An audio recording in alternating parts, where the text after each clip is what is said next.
अंशिका, तुम मानी नहीं और तुमने खाने का स्वाद खराब करने को उसे आज भी कुकर में ही बना दिया।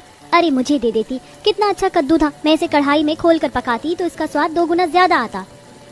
कुकर में भी खाना बहुत अच्छा बनता है और सारे शहरी लोग दिमाग चलाकर स्मार्ट तरीके से काम करते हैं। हर कोई यहाँ कुकर में ही खाना बनाता है। वो तो बस तुम ही हो गाँव की गवार, जो वक्त और गैस फूंक कर बेकार कढ़ाई में खाना बनाती है। बेकार किसको बोला? किसी से भी पूछ लेना। कढ़ाई में खाना ज्यादा अच्छा बनता है और सिर्फ अच्छा ही नहीं, कढ़ाई में खाना बनाने से खाना पौष्टिक भी रहता है। कुकर में खाना बना बनाकर तुम उसे फूंक देती हो। क्या बोला? अंशिका और गायत्री दोनों ऐसे ही लड़ने लगी। उन दोनों की आवाज सुनकर उनकी सास शांति रसोई में आई। अरे अरे क्या हो गया, क्यों लड़ रही हो दोनों? फिर से तुम्हारी वही बहस चल रही है क्या? देखो ना माँ जी, अंशिका बेवजह मुझसे चिढ़ रही है। मैं कौन सा चिढ़ ली? माँ जी ये झूठ है। चिढ़ गायत्री ले रही है और बोल रही है कि खाना कढ़ाई में बनाओ तो ही उसमें स्वाद आता है। झूठ, एकदम झूठ माँ जी, मैंने ऐसा नहीं कहा, वो तो अंशिका ही। हे भगवान, शांत हो जाओ। किसने क्या कहा ये मुझे मत बताओ। ये बताओ कि तुम दोनों हमेशा लड़ती क्यों रहती हो? कढ़ाई कुकर, इसी में बस तुम दोनों अपना वक्त खराब करती रहती हो। अरे बहुओं, खाना तो कढ़ाई और कुकर दोनों में ही बन जाता है, बस वक्त और चीज को देखकर बनाना चाहिए। कुछ चीजें कढ़ाई में अच्छी बनती है तो कुछ कुकर में। अब तुम दोनों की लड़ने की आवाज ना आ जाए, मिलजुल कर काम कर लो। शांति ऐसे बोलकर अपनी बहुओं के पास से बाहर आ गई। गायत्री और अंशिका दोनों शांति की बहुएं थीं। गायत्री गांव से आई थी तो अंशिका शहरी लड़की थी। दोनों ही बहुओं के खाना पकाने के तरीकों में अंतर था। जहां अंशिका सब कुछ प्रेशर कुकर में बनाकर रख देती थी, वहीं गायत्री को सारी चीजें कढ़ाई में बनाने का शौक था और इसी वजह से उन दोनों के बीच लड़ाई भी रहती थी। ऐसे ही सिलसिला जारी था और आज के दिन दोनों बहुएं साथ साथ बाजार आई हुई थी। आलू भी ले लिए, धनिया मिर्ची भी ले ली, अब बस चलो घर चलते हैं। घर? अभी नहीं, मुझे चिकन भी लेना है। चिकन किस लिए? मैं अपने माइक्रोवेव में चिकन की एक नई डिश बनाऊंगी। और कुछ? अच्छा, वैसे अगर चिकन लोगी ही तो उसका तुम कुछ भी बनाने से अच्छा मुझे दे देना, मैं कढ़ाई में उसका अच्छा से चिकन बना दूंगी। फिर से कढ़ाई? मैं कढ़ाई वढ़ाई में चिकन नहीं बनाऊंगी। वैसे भी कढ़ाई में बनाना तो बस वक्त और गैस की बर्बादी है। जब कुकर और माइक्रोवेव जैसी टेक्नोलॉजी हमारे पास है तो फिर कढ़ाई वढ़ाई तो गवारों को ही इस्तेमाल करने दो। गवार किसे बोला? मैं गाँव की हूँ लेकिन गवार नहीं हूँ। अकल तुम्हारी अंदर कम है अंशिका, समझ आया? अब जल्दी से ले लो जो भी तुम्हें चाहिए। हाँ तो ले ही रही हूँ। अंशिका और गायत्री ऐसे ही लड़ते लड़ते चिकन शॉप पर पहुंची, जहां जाकर भी उन दोनों में लड़ाई ही होने लगी। अरे बहन जी शांत हो जाइए, आप दोनों की लड़ाई की वजह से मेरे ग्राहक दुकान पर आने से कतरा रहे हैं। देखा, सब तुम्हारी ही गलती है गायत्री। भाई साहब मुझे 2 किलो चिकन दे दीजिए। अंशिका और गायत्री ऐसे ही कुकर और कढ़ाई के ऊपर बहस करते करते ही सामान लेकर घर आ गई और घर आते ही उन्हें गुस्से में शांति ने देखा। आ गई तुम दोनों? जी माँ जी, क्या हुआ, कोई बात है क्या? बहुओं, तुम मुझे ये बताओ कि आखिर तुम दोनों हर जगह मेरी बेइज्जती क्यों करवा देती हो? अरे बाजार गई थी तो कम से कम वहाँ पर तो मिलजुल कर काम कर लेती। वहाँ पर ऐसे कुकर कढ़ाई को लेकर लड़ने की क्या जरूरत थी? माँ जी आपको कैसे पता चला कि हम दोनों में बहस हुई? वो पड़ोस वाली ललिता, उसने बताया। पता भी है वो कितना हंस रही थी। और वही क्या, सब तुम्हारे ऊपर हंस रहे थे बहुओं। तुम ये हरकतें क्यों करती हो? मिलजुल कर काम किया करो ना। शांति ने ऐसे ही आज भी अपनी बहुओं को खूब डांटा, लेकिन गायत्री और अंशिका थी कि उन दोनों को कुछ समझ ही नहीं आता था। रसोई में जाकर आज भी उन्होंने अलग अलग कढ़ाई और कुकर में ही खाना बनाया और साथ ही आज तो अंशिका ने माइक्रोवेव का भी इस्तेमाल किया था। किसने बताया है कि इन बेकार की चीजों में खाना बनाओ? खाना तो बस खुले बर्तन में ही अच्छा लगता है। गायत्री अंशिका के कुकर और माइक्रोवेव को इस्तेमाल करने से चिढ़ रही थी। ऐसे ही सिलसिला जारी था और आज फिर से सुबह से ही गायत्री और अंशिका के बीच में कुकर और कढ़ाई को लेकर लड़ाई जारी थी। मैंने बोला ना आज नाश्ते में पोहे कुकर में ही बनेंगे चाहे जो हो जाए। नहीं, आज नाश्ते की पोहे कढ़ाई में ही बनेंगे और कढ़ाई के सिवा किसी चीज में पोहे नहीं बनाऊंगी। बोला ना कुकर, नहीं कढ़ाई। तुम दोनों फिर शुरू हो गई। ये भगवान, मैं तुम्हारा क्या करूं? लाओ मुझे दो ये दोनों मनहूस बर्तन। और हाँ, आज ना कुकर में नाश्ता बनेगा और ना कढ़ाई में। चलो चुपचाप बस चाय बना कर ले आओ। माँ जी मेरा कुकर दे दो, वादा करती हूँ कि अब लड़ाई नहीं करूंगी। हाँ माँ जी मेरी कढ़ाई भी दे दो, मैं भी लड़ाई नहीं करूंगी। तुम और लड़ाई ना करो, ऐसा हो ही नहीं सकता है। अब मैं तुम्हें बिल्कुल ये दोनों मनहूस बर्तन नहीं दूंगी। चुपचाप नाश्ता बनाओ और लेकर आओ। जब देखो कुकर कढ़ाई, कुकर कढ़ाई। शांति ऐसे बोलकर उन दोनों के पास से उनके बर्तन ले गई, जिसके बाद गायत्री और अंशिका ने चाय और पराठों का नाश्ता बनाकर सभी घर वालों को करवाया। सब कुछ तुम्हारी वजह से हुआ है अंशिका। अगर तुम मुझे नाश्ता कढ़ाई में ही बनाने देती तो वो हमारे बर्तन हमसे ना छीनती। यही बात तो मैं भी तुम्हें बोल सकती हूँ। तुम दोनों फिर शुरू हो गई। कुछ नहीं माँ जी, हम लाते हैं ना नाश्ता बनाकर। अंशिका और गायत्री ने मिलकर बड़ी ही मुश्किल से नाश्ता बनाया। ऐसे ही सिलसिला जारी था और आज के दिन दोनों ही बहुएं कुकर और कढ़ाई में ही अपने अपने पकवान बना रही थीं। वो दोनों ही रसोई से बाहर थीं कि एकदम से रसोई से बहुत सारा धुआं और धमाका होने जैसी आवाज आई। अरे बहू, रसोई में क्या बम पका रही हो? कैसे धमाके हो रहे हैं? जाओ रसोई में जाकर देखो। शांति के बोलने पर दोनों बहुएं जल्दी से रसोई की तरफ को भागी। रसोई में उन्होंने जैसे ही देखा तो कुकर फट चुका था और साथ ही कढ़ाई में बन रहा खाना भी जल गया था। अच्छा, तो ये खाना बन रहा है तुम्हारा कुकर और कढ़ाई में? बहुओं, कोई दीन दुनिया की खबर है तुम्हें कुकर फट गया? अगर कोई रसोई में होता तो पता भी है कि उसका क्या हाल होता। और गायत्री बहू, कढ़ाई काली हो गई है। तुम दोनों मुझे ये बताओ कि खाना हमेशा घर में 2 जगह ही क्यों बनता है? शांति ने आज भी गायत्री और अंशिका को खूब डांटा। ऐसे ही सिलसिला जारी था और आज उनके घर उनके पतियों का बॉस खाने पर आने वाला था। देखो अंशिका, मान जाओ हमेशा खोल कर ही खाना अच्छा बनता है। आज वैसे भी हमारे पतियों के बॉस आने वाले हैं तो उनको हमें अच्छा ही खाना बनाकर खिलाना चाहिए। तुम मुझे ही कढ़ाई में खाना बनानी दो। नहीं, खाना कुकर में ही अच्छा बनता है। और वैसे भी मैं वो चीज बनाऊंगी जो मेरे पति अपने पैसे से लाए हुए हैं। तुम वो बना लो जो तुम्हारे पति लाए हैं। दोनों ने आज भी अपनी जिद को नहीं छोड़ा। अंशिका ने कुकर में बिरयानी बनाने को रख दी तो वहीं गायत्री कढ़ाई में चिकन बनाने लगी।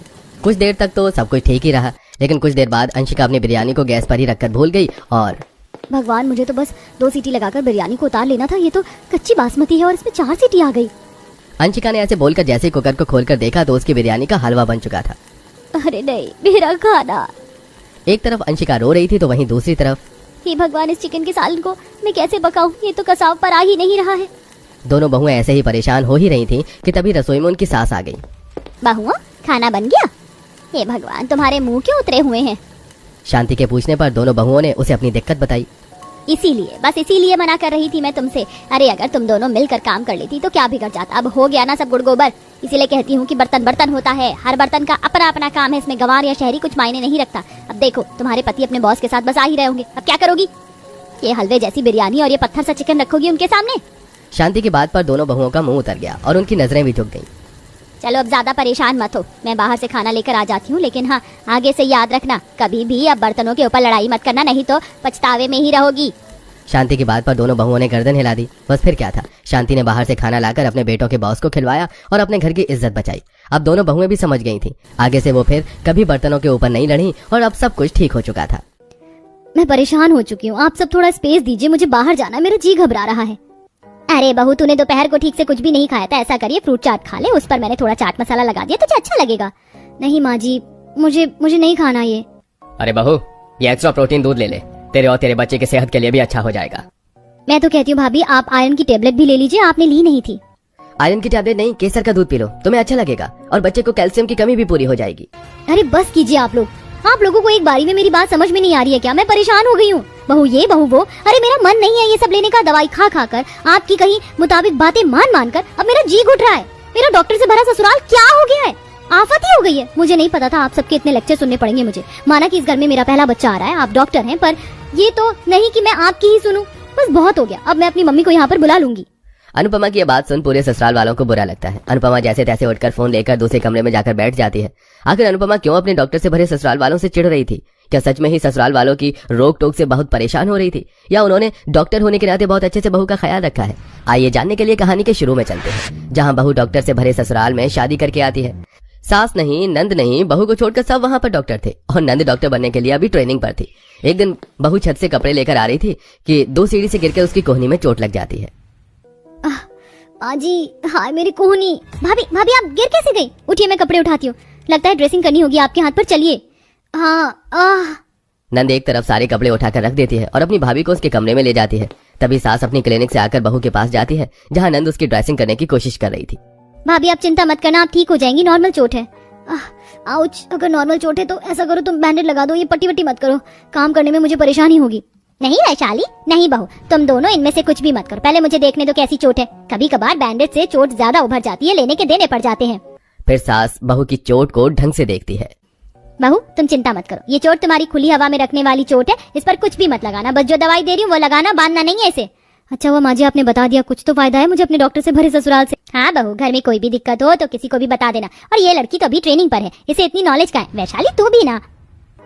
हाँ ठीक है, आप मुझे ऐसे घूर क्यों रही हैं? मैं तो भाभी की मदद करना चाहती थी। ठीक है मैं चलती हूँ, भाभी आप रेस्ट कर लीजिए, मेरी नाइट शिफ्ट है आज की, तो मुझे जाना होगा। ठीक है।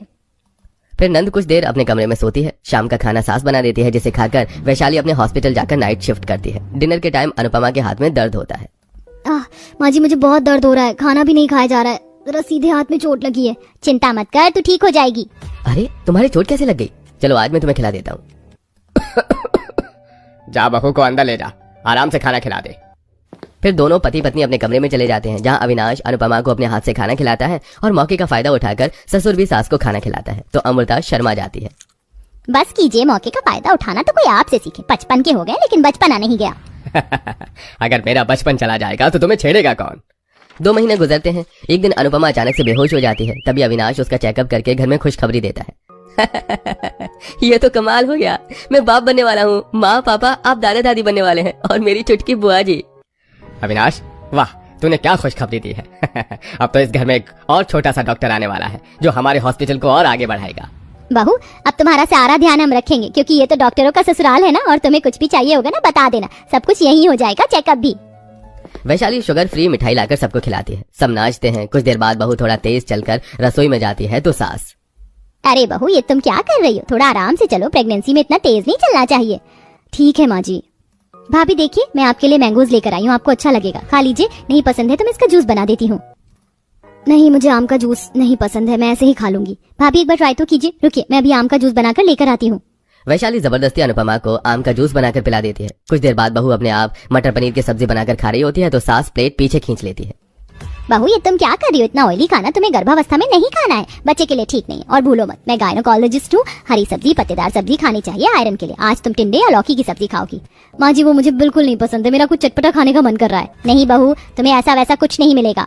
मजबूरन अनुपमा को शाम के खाने में टिंडे की सब्जी खानी पड़ती है। वो कुछ देर के लिए छत पर बैठ जाती है, तब पति उसे सुनाकर नीचे ले आता है। अनुपमा तुम भूल गई हो क्या, एक बार तुम सीढ़ियों से गिर गई थी, ऐसी हालत में तुम्हें सीढ़ियों पर नहीं जाना चाहिए। लेकिन अविनाश जी 3 महीने तक परहेज करना होता है और वो तो 4था महीना है। मैं एक ही जगह अपने कमरे में तो नहीं रह सकती, मुझे थोड़ा चलने फिरने भी नहीं देते हैं।